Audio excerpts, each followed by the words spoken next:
Now, we can talk about what happened with the Bills and the Ravens, with Lamar and Mark Andrews, the Bills' defense holding up when they needed to, the Eagles holding off the Rams, Chiefs against the Texans. Yes, there's going to be conversation. Patrick Mahomes gets all the calls.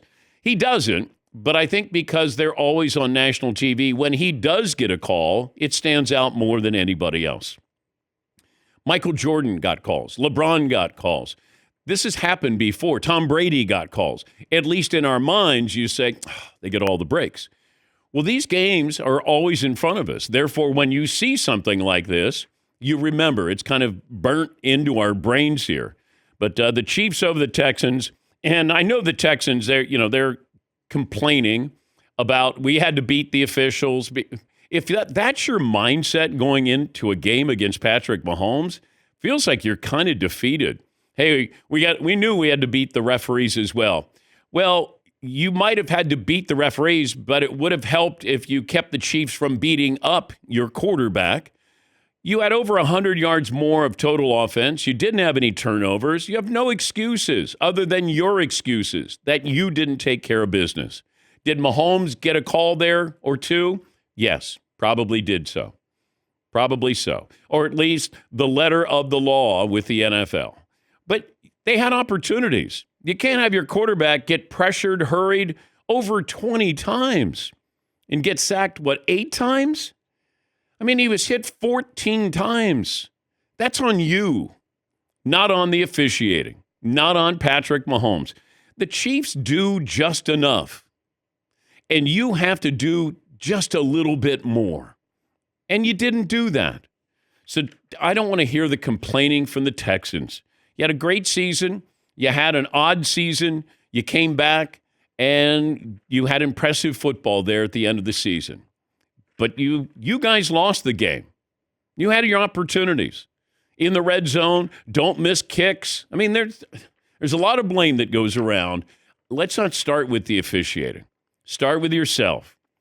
The Commanders shocking the Lions. That was one of those where, wow, somebody better slow down Washington, and they couldn't do it. And the Lions, they did their part from the standpoint of they put up points and they had yardage, but you had turnovers. And that's the big difference. We saw this with Jared Goff, and we saw this with Sam Darnold. Like, you're like, okay, all right, hey, these guys are looking good, and then they weren't looking good. And then all of a sudden, we seem to regress back to, kind of this same old, is this the ceiling for Jared Goff? Maybe. They had a wonderful season, and they had a lot of injuries to overcome. And, man, was there some pain in Dan Campbell's voice after the loss. When you lose these games, man, it's like the players. What they put into it, a lot of people don't know, what they go through. You have to get up, bodies beat the shit. Mentally stay locked in and do those things. So, long season. Yeah. Tough. Because if you're a Lions fan, some of you, probably a lot of you, book flights to New Orleans. And I understand why you would.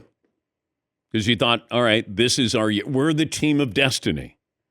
You start to believe that until you realize you're not the team of destiny. That might be Washington. Might be Philadelphia. Might be Kansas City. Maybe it's Buffalo's turn this year. But these losses, this is what you take into the offseason.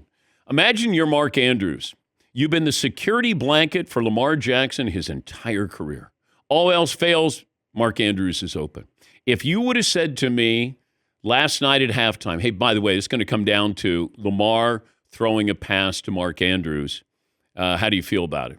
Game on the line. I'd say, yeah, love it. Of all the people that I would want with my hands on the ball, it would be him. Mark Andrews, always reliable. Now, you had the fumble where they punched the ball out. I don't know why he was trying to juke somebody to get more yards there, but he did. But it came down to the 2-point conversion and Lamar rolling out. Now, I said at the time, I know we have revisionist history a lot, but I wanted to see, and I've said this all year long, all I wanted to see is whatever was made Baltimore successful, they stayed with that in the postseason. I got Derrick Henry, and I'm not using Derrick Henry at the end of the game. I would love to have had Lamar and Derrick Henry and say, you guys pick your poison. Try to stop one of us. And they didn't do it. Here is Lamar after the game talking about turnovers. It's a team effort out there. You know, he's been busting his behind, he making plays happen out there on that field for us. Came up short. And like I've been saying all season, every time we in situations like this, turnovers play a factor. Penalties play a factor. Tonight, it's the turnovers. You can't have that, you know? And that's why we lost the game, because as you can see, we're moving the ball wonderfully. It's hold on to the ball. I'm sorry for my language. Annoying. I'm tired of Derrick Henry had 16 carries. I thought in this kind of game, against that defense, at least 20, 25 carries. I don't know what the downside is with that. This guy ran for 1,900 yards. So it's not like you go, hey, you know what? We're thinking about doing something different. This is what you did. He averaged 5.5 yards per carry. Don't get out of your comfort zone. Do what you do well. I mean, Buffalo's defense is not formidable.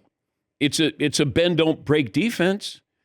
I thought that they would just go, here we go. Hey, Derrick's getting the ball, try to stop him. Or you have Lamar as well. But look, you get in these moments and it's one play or two plays, and that's your season here. This is what it sounded like last night with the potential game-tying two-point conversion. For the tie, the two-point conversion. Lamar takes the snap, rolls to the right, throws, complete. No! He dropped it. Mark Andrews hit him in the hands. And Mark Andrews dropped it as he fell into the end zone.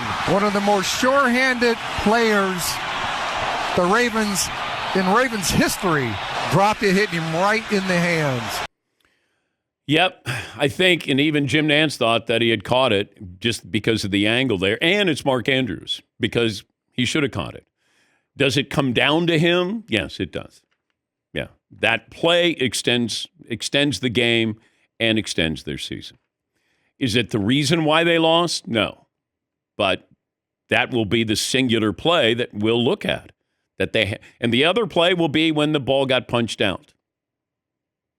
Because Josh Allen didn't play great. But what I loved about Josh Allen, and I preached this all year long, he's learned how to play the position. He doesn't have to be Superman.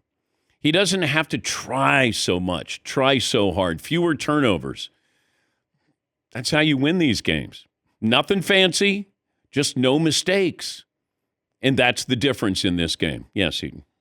There was a point in time where the Ravens had the ball. It was 1st and goal from the 2. And I don't know how you don't give Derrick Henry the ball 4 straight times. There's no way you're keeping him from getting those 2 yards 4 straight times, and I don't know that they gave it to him once. That's crazy to me. It did remind me of Marshawn Lynch. Like, they have to give it to him. The Super Bowl's on the line. He's right there. Just run it in. Give it to this dude. What are you throwing it for? Stat of the day brought to you by Panini America, the official trading cards of the Dan Patrick Show. Speaking of stats, Paulie? Derrick Henry had 5 carries on that touchdown drive the Ravens had in the third quarter. In the other 8 drives that they had, he carried the ball 11 times. Yeah. I had to double check that. Stat of the day, stat of the day, stat of the day, stat of the day. Here comes that what? Stat of the day. Creativity can be overrated sometimes. Yes. How about we just do something really simple? Yes. Just simple.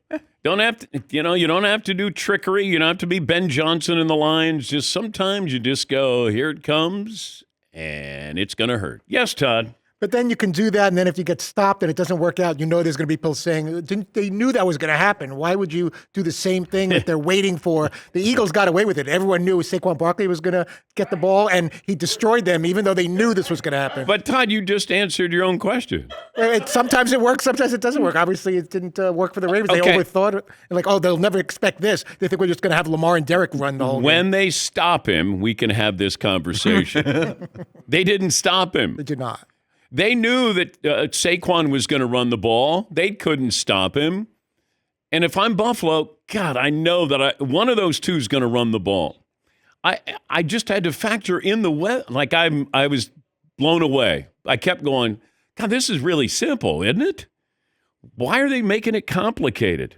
First hour brought to you by the great folks at Maaco. Most cars on the road could use a little TLC. At Maaco, they bring your car back to life. Affordable paint jobs, light collision repairs. Get a free estimate today. Better get Maaco. Seton, what's the poll question from the first hour of the program? Well, we got a few options here that we could start with. We could start with who had the best weekend. We could start with who had the worst weekend. We can start with who was that a tougher loss for, the Lions or the Ravens?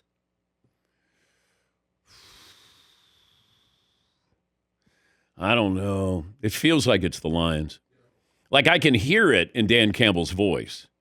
I don't know if John Harbaugh's voice. Can you play John Harbaugh talking about Mark Andrews? Let me hear his voice. There's nobody that has more heart and cares more and fights more than Mark. We wouldn't be here without Mark Andrews. That's what you say to him. So it's like anything else. I mean, destiny is a decision that you make, and it's a decision is how you handle what comes in your life. Now, Mark will handle it fantastic, like he always does, because he's a high character person. He's a tough person, and he's a good person. So proud of him, just like I'm proud of all the guys. All right, more of an uplifting. Dan Campbell's like, I can't hide any of this. This emotion is deep.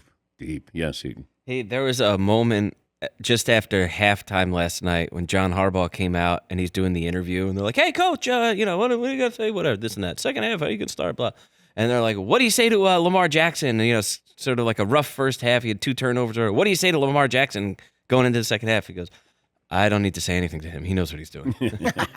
I don't need to say anything. He's Lamar Jackson. He's good. He knows that he shouldn't have done those 2 things, and he knows what he needs to do moving forward. He's fine. It doesn't happen often, And I had an unbelievable season. It's just like Justin Herbert. What did he have? 3 interceptions? And then he surpasses that. Lamar Jackson doesn't, 4 interceptions? They don't turn the ball over, and then what do? Interception, and I think maybe the receiver ran the wrong route, and then, fumbles. It's so small, the margin between you win or you lose. And that's why Buffalo moved on. I don't think they tried to play any different than they had all season long, and it felt like Baltimore got away just like last year.